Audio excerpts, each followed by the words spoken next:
Before Henry VIII ever pursued Anne Boleyn, Anne was involved with another man. Henry Percy, heir to the powerful Earldom of Northumberland, is said to have fallen seriously in love with her and she with him. And according to later accounts, the two may even have exchanged promises of marriage. But we're often told that this was an impossible relationship, that Anne Boleyn was too low, too socially inferior, an ambitious young woman reaching far above her station. Except here's the problem. At the very same moment that Percy was considering marriage to Anne Boleyn, the Tudor government itself was preparing her to become a countess. Not hypothetically, officially. So today we need to dismantle one of the most persistent myths about Anne Boleyn, that she was a social climber who dared to marry beyond her rank. Because when we look at the evidence, the reality is very different.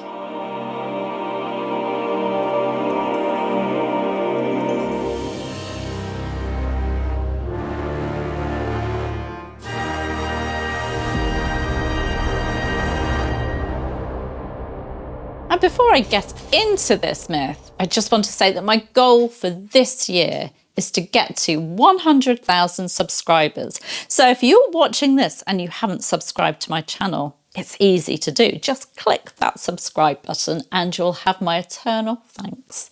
It just helps people to find my work.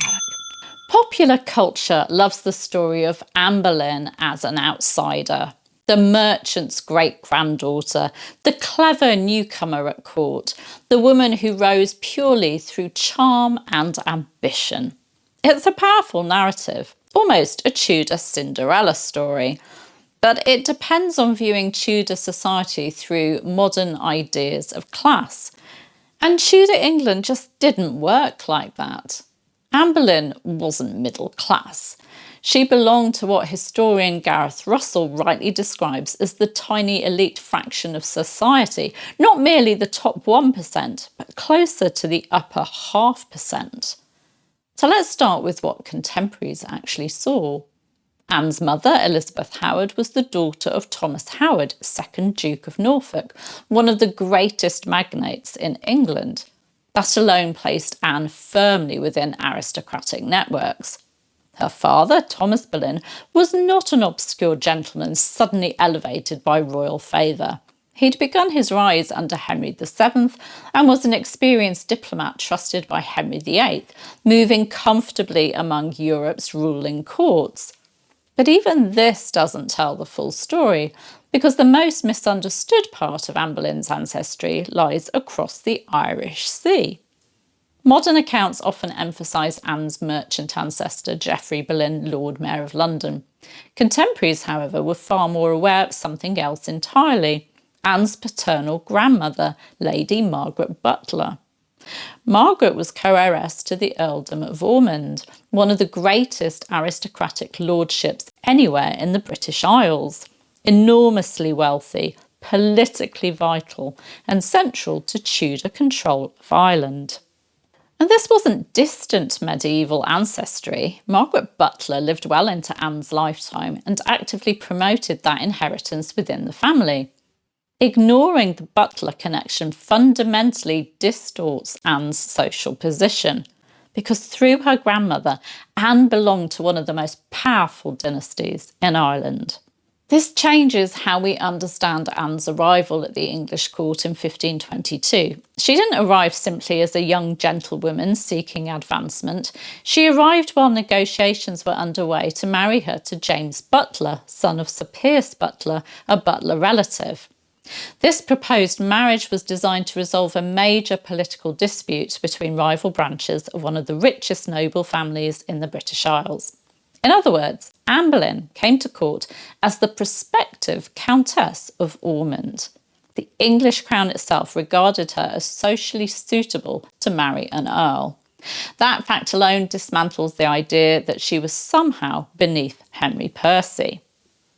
Now Percy's actions make far more sense. According to George Cavendish, Cardinal Wolsey's gentleman usher, Wolsey intervened to break off the relationship.